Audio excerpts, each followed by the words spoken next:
3 of that is pure muscle. 3 of that is pure fat. You can lose 3 pounds of pure fat. Jeff Nippert, in his 1-year video, they tried this and they went on their bulks, they put on a bunch of muscle, and when they went on their cut, they lost muscle. I'm just saying what they said in their video. You might be able to gain something like a pound of muscle every 2 months, which is like for advanced people, quite good. And so if you break that down, you're like, okay, I want to gain purely muscle. How do I do that? Well, I need to gain about 1/8 of a pound per week. And so what he's describing here in gaining 1/8 of a pound of muscle per week, this is what main gain. Unless, of course, you're adding in supplements. For example, you're adding in creatine or Turk Builder Max. These supplements can make you build more muscle. Perhaps you have more water in your muscles. Lots of changes can occur. And also, depending on your diet, you could be dehydrated like Eddie Hall, or you could be very much overhydrated and gain weight and you're bloated. And so tracking that accurately, saying it has to be 1/4 pound a week, it's too hard to track. You can't do it. And so when you main gain, you don't track. You look in the mirror and you just go at it. Are you fat? No, I like the way I look. So for example, myself, I like the way I look. Some days I look leaner, some days I look fatter. If I get up and I'm bloated, I'm maybe carrying a lot of water, that day I'm thinking, probably be a good day to do a little bit more cardio. Maybe I won't go crazy on the nuts. I'll just eat fewer calories. It balances out. And if you've been watching my channel for probably the last 4 years, notice what I've been doing. Main gain. The whole time. I'm 49. I'm doing shit tons of cardio, probably more than any other YouTuber that you're watching. And how's it working for me? And remember, I'm not abusing steroids. I'm on 140 milligrams of test a week. Testosterone between 550 and 750 nanograms per deciliter. And so you just live your life. It's much more beneficial. You don't develop body dysmorphia. You're always happy with your physiques. You go to the gym and you train hard and you just have fun with it. But if you lose 1/2 pound total over the course of a month, what does that look like on a weight graph? It looks like this. It looks the same. And so you could have 2 months, legit 2 months, where you're bulking, but you actually lost tissue. What the fuck? So what Mike's describing here, if it was actually true, it would suck. It would be horrible. But what actually can happen, let's say you're in a 50-calorie deficit one day. Your body can use fat stores to help you build muscle. So, okay, let me just make it simple for you. You can build muscle when you're in a deficit, you can build muscle when you're eating at maintenance, and you can build muscle when you're in a bulk or in a surplus. All 3 incidents can result in you building more muscle.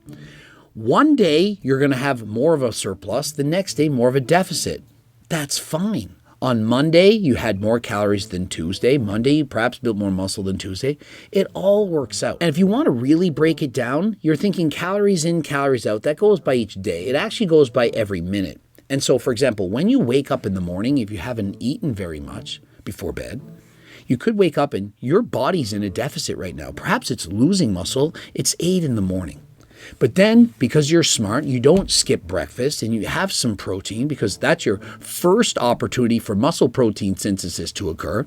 Other people, no, I'm going to fast all morning because my focus is stronger and I'm going to eat 1 meal a day, whatever. Do whatever you want. I'm just telling you it's better to eat protein when you get up. If you don't believe me, whatever, you can do whatever you want. And so once you eat breakfast, for example, I eat breakfast and now, hey, I'm actually in a surplus. I'm going to start building muscle now. And then lunch comes on and I eat again. Hey, I'm in a surplus again.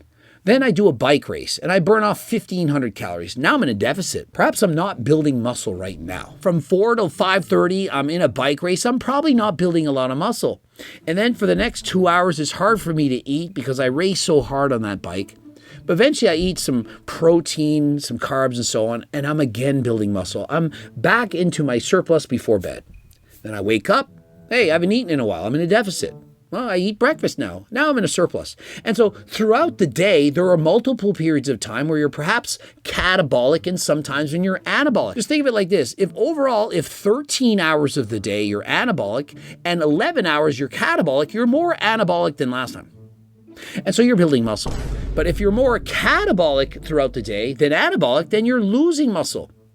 And if you look at a 60-day period, There's perhaps if you're 31 days anabolic and 29 days catabolic, you could have put on muscle. There's many ways to look at that. I'm just trying to explain it to you that you don't have to be constantly in a calorie surplus every single minute by, say, 500 calories a day to be building muscle. If that were true, what would happen when you're in a deficit? Larry Wheels is competing and he's eating 1,600 calories a day. Do you think he's in a surplus? 1,600 calories. And he's doing this for how many weeks to get ready for a competition? But look at him. All I see is muscle. And so if it was actually true that you can only build muscle in y'all's surplus, then what happens when you're all finished your bulk and you're in a cut? You'd be losing muscle for days. My vibe center tells me half a pound per week is damn near the ideal weight gain goal for almost everyone. And so a half a pound per week is the goal. All right. And so last night I went to bed, I weighed 196.4 pounds. And so did I go up a half a pound? Well, this morning I was 189.8 pounds. Depending on the day, my scale weight is up or down 6 pounds. And so let's say I followed this plan. Okay, I start at 190. Next week, I'm 190.5. Well, what if I'm 196.4? What if I'm in 188? My weight fluctuates so freaking much, there's no way I could track it and say, I'm going to gain a half a pound a week. I can't. But you know what I can track? How I look in the mirror. Am I getting fat or am I getting skinny? You just consistently look at yourself in the mirror. But remember, there's not a whole lot of money to be made by me saying, hey, look in the mirror and main gain. I could make so much money by selling, for example, a bulking cookbook. You all have my cookbook, Lose Weight, Main Gain. You buy it, it's over. It would be easier if I said, hey, buy the bulk book, do that for 3 months, and then buy the cutting book and do that for 3 months. You need to take Turk Builder Max for 3 months and then take this to cut down. Back and forth. It works better to make more money, but I'm just telling you the truth and I'm speaking from experience. You don't need to bulk and cut.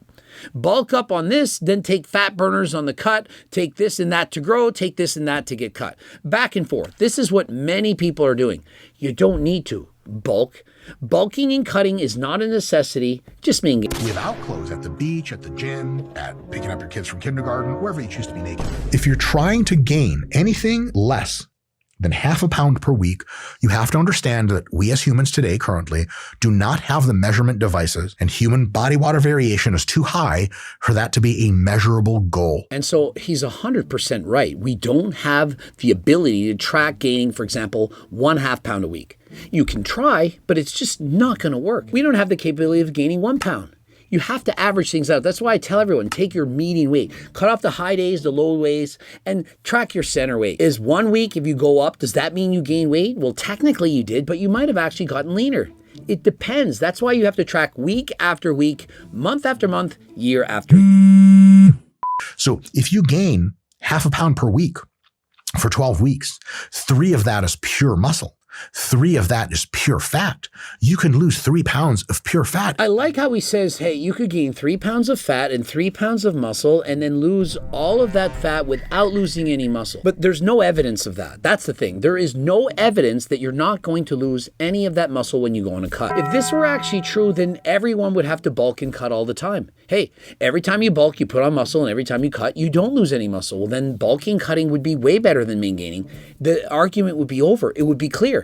Now, if this were actually true, do you think I would sit here and tell you to main gain? Like, why would I tell you to do that? Why would I want you to not make the gains that you could make? And so if this were actually true, I would tell you that. Now, Jeff Nippard, in his 1-year video, they tried this and they went on their bulks, they put on a bunch of muscle, and when they went on their cut, they lost muscle. I'm just saying what they said in their video. They did it for a year. This is Jeff Nippard we're talking about. He was training harder than last time. He gained, I believe it was 4.4 pounds of lean muscle, and as soon as he went on his cut, it was 2.7. He lost a lot of muscle while dieting back down, and he went from 15% body fat roughly to about 20 and back down to 14.5. Could he have not have just main gained for the entire year, starting at just over 15% body fat a year later, weighing the same exact amount, lost body fat 1 or perhaps 2%, and replaced that with muscle? That would be main gaining. I am 100% convinced that he could have done it. Now, in his experiment, he did the bulk and cut. He did the same thing. He started and ended at the same weight, and he put on 2.7 pounds of muscle and lost 2.7 pounds of fat. Great. He easily could have done the exact same thing by main gaining. Hi everyone,